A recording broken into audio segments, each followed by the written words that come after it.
Hey there. Welcome to Sleepy Granny Stories.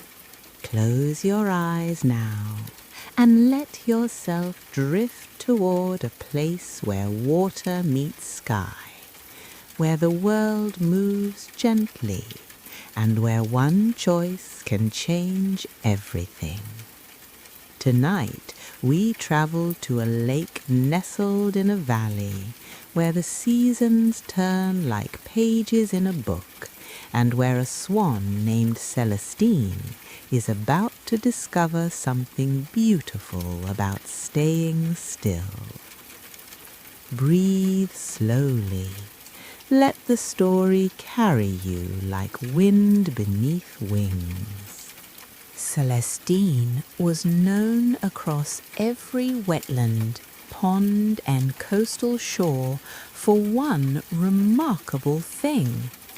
She flew farther than any swan in living memory. Each autumn, when the air turned crisp and the leaves began their golden dance, Celestine would rise from Mirror Lake and disappear into the southern skies. She had seen coral islands where the water glowed at night. She had rested on lagoons surrounded by mountains that touched the clouds. She had glided over deserts where pink flamingos gathered like living sunsets. The other swans admired her stories. Young cygnets would gather around her, eyes wide, listening to tales of distant horizons and exotic waters. Celestine wore her wanderlust like a crown. Autumn arrived right on schedule. The maple trees surrounding Mirror Lake began their transformation, painting the shoreline in amber and crimson. The air carried that familiar chill, that whisper that said, "It's time to move." Celestine stretched her wings one morning, preparing for the long journey ahead. She had already chosen her route, southwest toward the coast, then following the shoreline to tropical waters she'd never explored before. Yet, as she stood at the water's edge, something made her pause. The lake was extraordinarily still that morning. Its surface reflected the painted trees and clouds so perfectly that the world seemed to exist twice, once above and once below. A small fish jumped, creating rings that spread outwards in perfect circles, and Celestine watched those ripples travel until they disappeared. How many times had she watched the lake from above, seeing it only as a starting point, never as a destination? Autumn arrived right on schedule. The maple trees surrounding Mirror Lake began their transformation, painting the shoreline in amber and crimson. The air carried that familiar chill, that whisper that said, "It's time to move." Celestine stretched her wings one morning, preparing for the long journey ahead. She had already chosen her route, southwest toward the coast, then following the shoreline to tropical waters she'd never explored before. Yet, as she stood at the water's edge, something made her pause. The lake was extraordinarily still that morning. Its surface reflected the painted trees and clouds so perfectly that the world seemed to exist twice, once above and once below. A small fish jumped, creating rings that spread outwards in perfect circles, and Celestine watched those ripples travel until they disappeared. How many times had she watched the lake from above, seeing it only as a starting point, never as a destination? Without the constant chatter of the swan community, without the discussions of routes and weather patterns, the lake revealed its own quiet symphony. Water lapped against stones in a steady rhythm. Leaves fell with barely audible whispers. The wind moved through the reeds, creating a song she had never taken time to hear. She began to explore the lake, truly explore it, for the first time.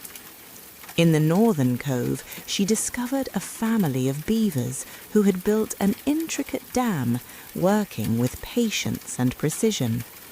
She watched them for hours, marveling at how they transformed their environment through consistent, careful effort. In the eastern shallows, she found ancient rocks covered in moss, each one a small garden. Tiny frogs lived among them, their lives playing out in this miniature world that she had flown over hundreds of times without seeing. She learned the names of things, not the names given by swans, but the essence of things, how the water changed temperature in different depths, how the light shifted throughout the day, how the lake breathed with the weather.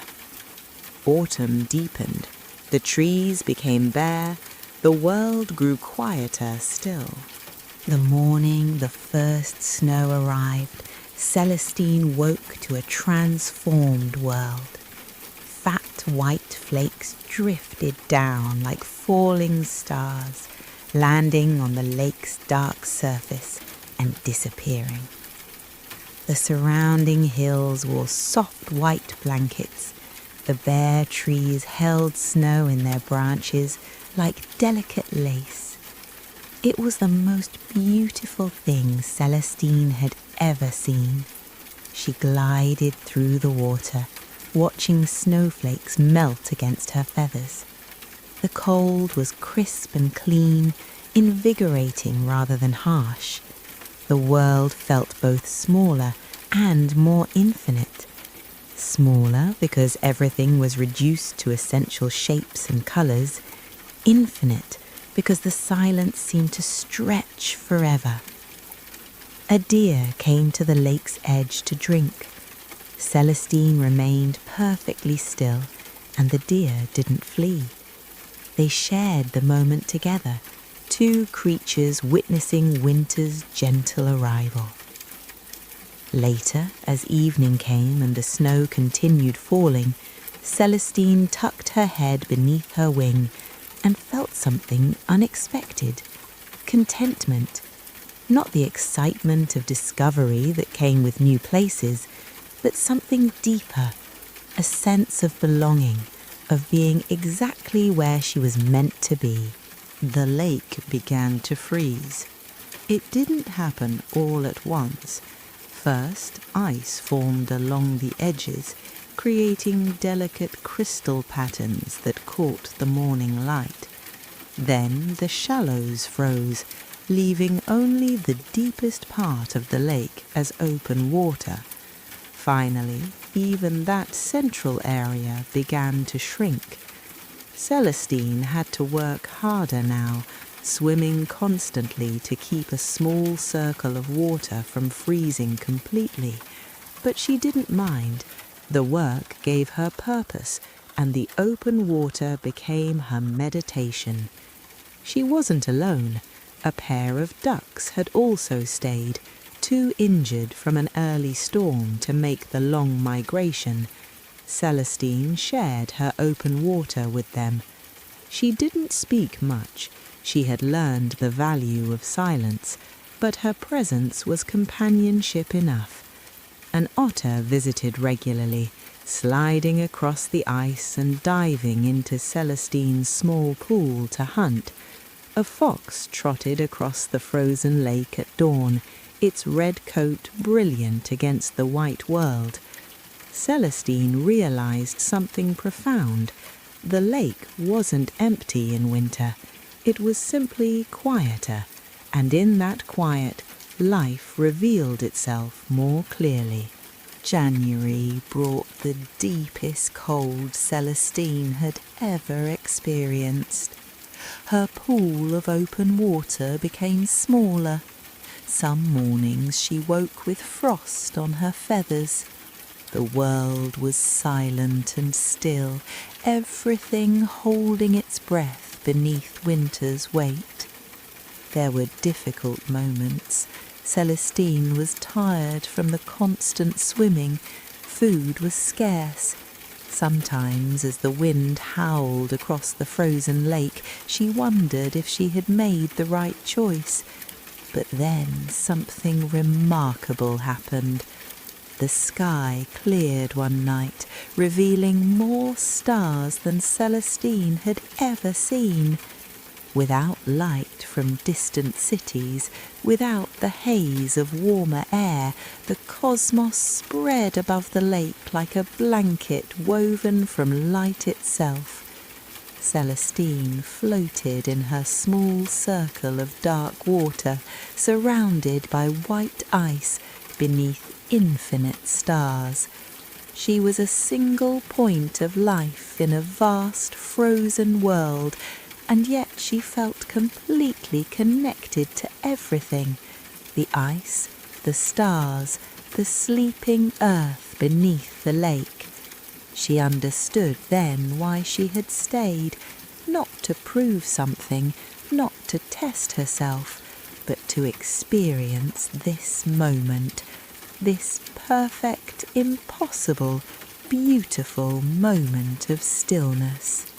February whispered promises of spring. The days grew imperceptibly longer. The quality of light changed, becoming less brittle, softer around the edges. Celestine felt the shift before she saw it. One morning, she heard a sound she hadn't heard in months, the drip of melting snow. The world began to wake up. The ice on the lake developed cracks, creating patterns like lightning frozen in place. Water appeared in new places, first along the shore, then in spreading pools. Celestine's small circle of open water expanded. The ducks healed and began preparing for their journey north. The beavers emerged from their lodge, ready to repair winter's damage. And Celestine realized she had witnessed something most swans never saw: how winter surrendered to spring, how the transition happened, the subtle steps of transformation.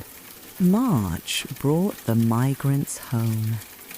Celestine heard them before she saw them, the familiar calls of returning swans carried on the warming wind. She looked up and saw them, a long line of white against blue sky, coming back to Mirror Lake for another season. They descended in splashes and calls, excited to be home, chattering about their winter in warm waters.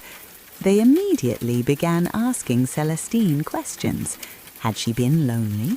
Had she regretted staying? Had winter been as terrible as they'd feared? Celestine smiled. It was perfect, she said simply. The other swans didn't understand. Not really. How could they? They had experienced constant motion, new places, warm waters. Celestine had experienced something entirely different. She had experienced depth instead of distance. As spring bloomed around Mirror Lake, Celestine discovered the rewards of her winter of staying. She knew every rock, every reed, every current. She understood the lake's moods and rhythms.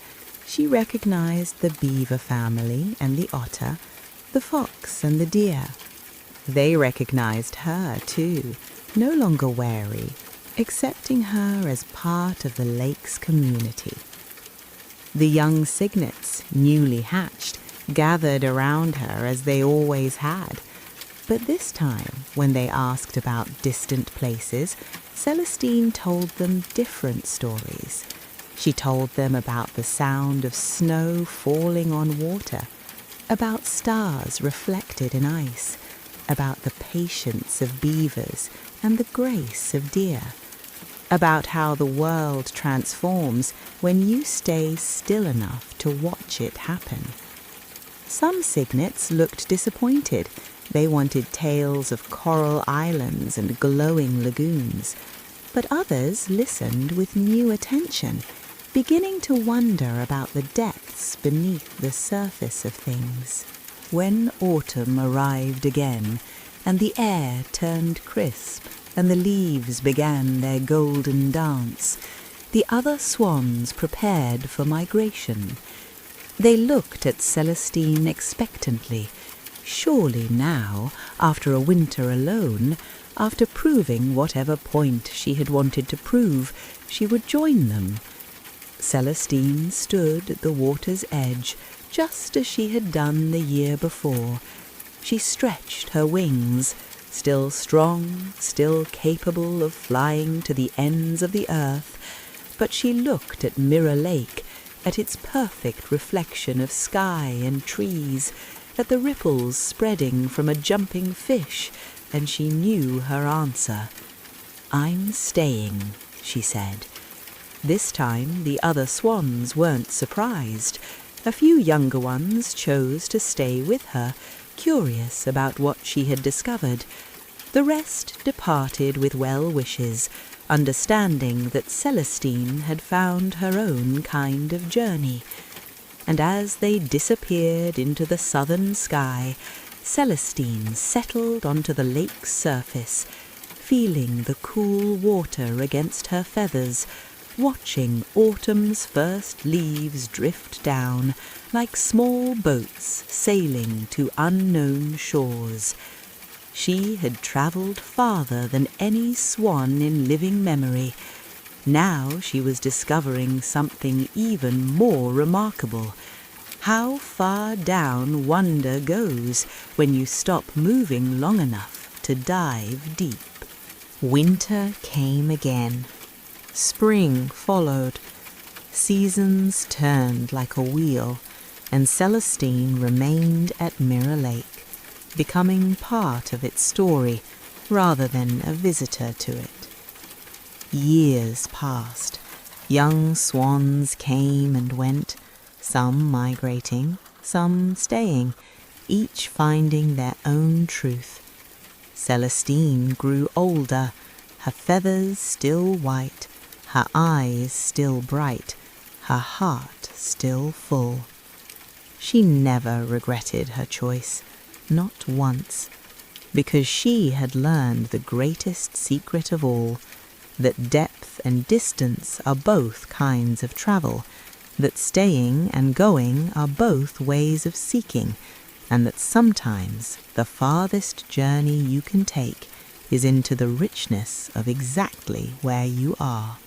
And now, dear listener, let your breath slow like water calming after wind. Let your thoughts settle like snow finding its resting place.